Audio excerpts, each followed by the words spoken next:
दोस्तों, इंसान ने चांद पर जाकर देख लिया और अंतरिक्ष की गहराइयों में झांक रहा है।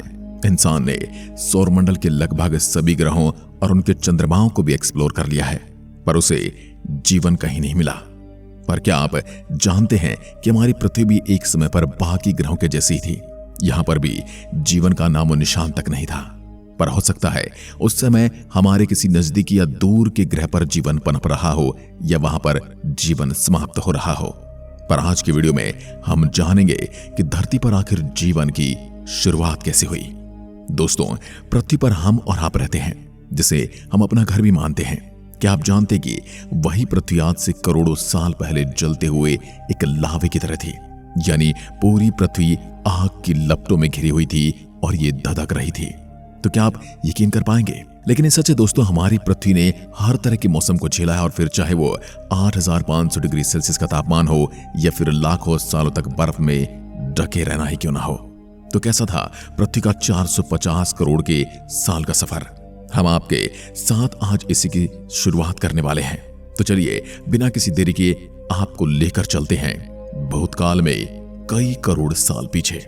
दोस्तों, आज जहां हमारा सौरमंडल मौजूद है, वहां पर विभिन्न प्रकार की गैस और धूल के बादल मंडराया करते थे। दोस्तों, जहां पर आज हमारा सौरमंडल है, यानी कि हमारा सूर्य और बाकी के 8 ग्रह और बहुत सारे क्षुद्र ग्रह, धूमकेतु जितने भी हैं, ये हमारे सौरमंडल का हिस्सा हैं।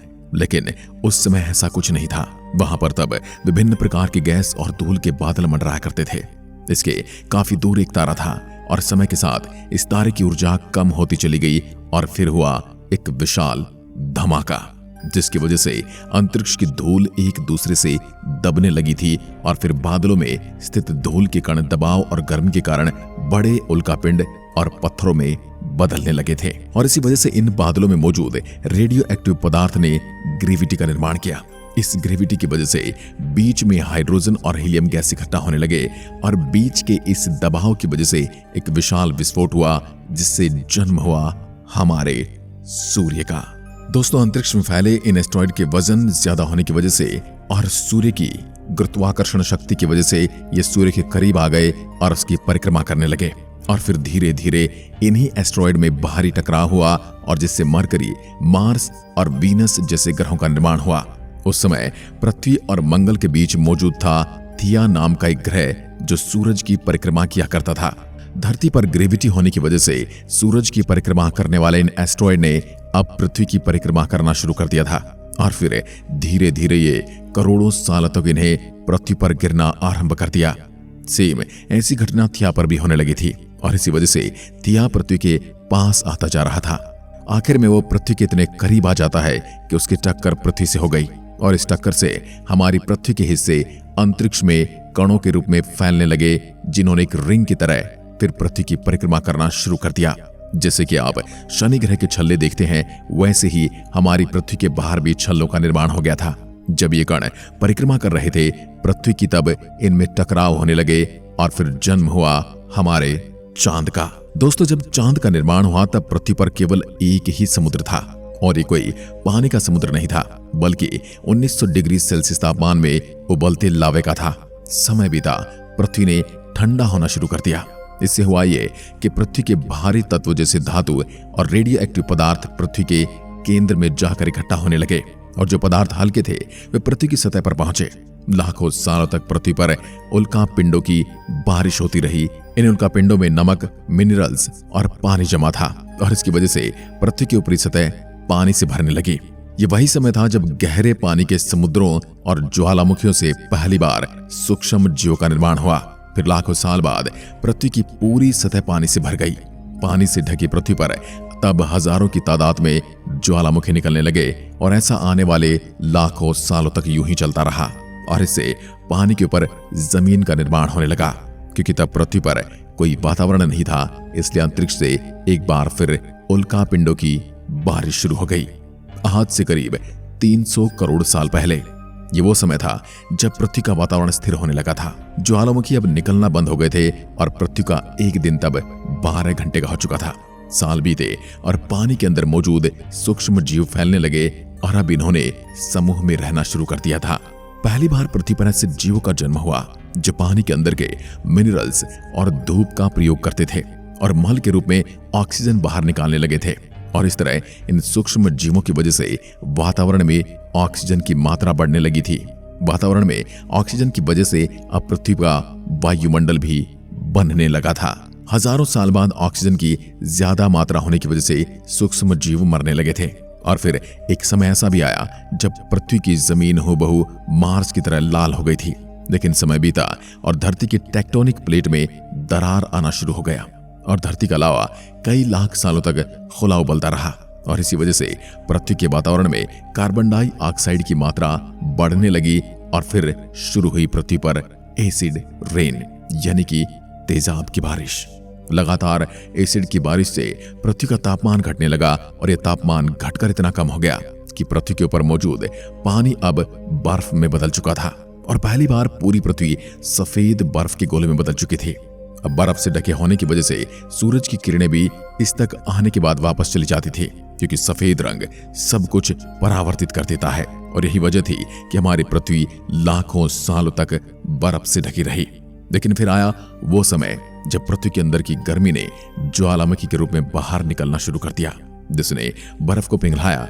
वहीं पानी में बचे सूक्ष्म जीवों ने खुद को विकसित कर लिया था और पानी में छोटे छोटे पौधे भी निकलने लगे थे। और एक बार फिर से पृथ्वी पर एसिड की बारिश शुरू होने लगी और एक बार फिर पृथ्वी पर बर्फ जम गई। दोस्तों, ऐसा कई हजार सालों तक होता रहा। अब समुद्री जीवों ने भी खुद को वातावरण के हिसाब से ढाल लिया था। धीरे धीरे वातावरण में ऑक्सीजन की मात्रा बढ़ने लगी और इस तरह पृथ्वी की ओजोन लेयर भी मोटी होने लगी। आज से 47 करोड़ साल पहले पृथ्वी की सतह पर पेड़ पौधे उगने लगे और एक समय तो ऐसा भी आया जब इन पेड़ों की लंबाई 80 फीट हुआ करती थी। इस समय समुद्री जानवरों ने भी बाहर निकलना और जमीन पर कदम रखना शुरू कर दिया था। पृथ्वी का वातावरण भी स्थिर हो गया था और एक दिन 23 घंटे का हो चुका था। धीरे धीरे ये जमीनी जानवर डायनासोर में बदल गए।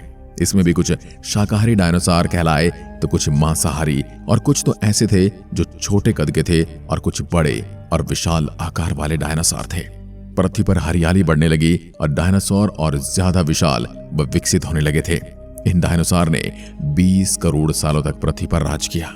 आज से 6.5 करोड़ साल पहले हमारी पृथ्वी की तरफ एक विशाल उल्कापिंड तेजी से आ रहा था और ये उल्कापिंड हमारे आज के माउंट एवरेस्ट से भी काफी ज्यादा बड़ा था। यह 80,000 किलोमीटर प्रति घंटा की रफ्तार से आता हुआ पृथ्वी से टकराया और इस टक्कर से जो ऊर्जा पैदा हुई वह आज के 10 परमाणु बम एक साथ फटने के बराबर थी।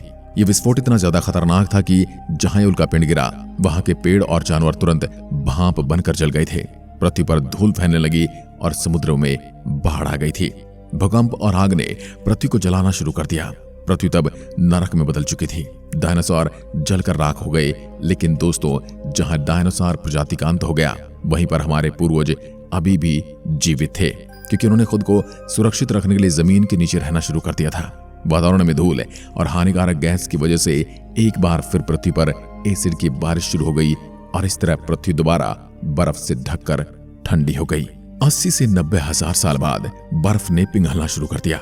धरती पर वातावरण फिर से सामान्य हो गया था। अब धरती के नीचे छिपे जीवों ने बाहर आकर रहना शुरू कर दिया था। बर्फ पिघलने की वजह से अफ्रीका में घने जंगल हुआ करते थे और ये जीव बंदरों में परिवर्तित हो चुके थे। पृथ्वी गर्म होने लगी तो अफ्रीका के जंगल भी सूखने लगे और इस तरह बंदरों को खाने की चीजों की कमी होने लगी। अब खाने की खोज में निकले इन बंदरों ने पैरों पर चलना शुरू कर दिया। अभी आसानी से दूसरे जानवरों का शिकार कर सकते थे, उन्हें दूर तक देख सकते थे, अपनी रक्षा कर सकते थे। फिर धीरे धीरे ये बंदर वानर में बदल गए। इन्होंने खाने की तलाश में इधर उधर भटकना शुरू कर दिया और इस तरह ये पूरी पृथ्वी के कई हिस्सों में फैल गए थे। इस तरह वहां के मौसम के हिसाब से इनका रंग, रूप और शरीर बदलने लगा। समय के साथ ये आदिवासी बने और इन्होंने ही हथियारों से लेकर आग का आविष्कार किया। फिर धीरे धीरे आदिवासी इंसान के रूप में विकसित होने लगे और फिर हमने ही धर्म से लेकर भाषा और संस्कृति का निर्माण किया। तो देखा आपने, हमें आज जैसा बनने में कितने करोड़ों सालों का लंबा सफर तय किया है। तो ये थी कहानी, धरती पर विनाश लीलाओं की कहानी।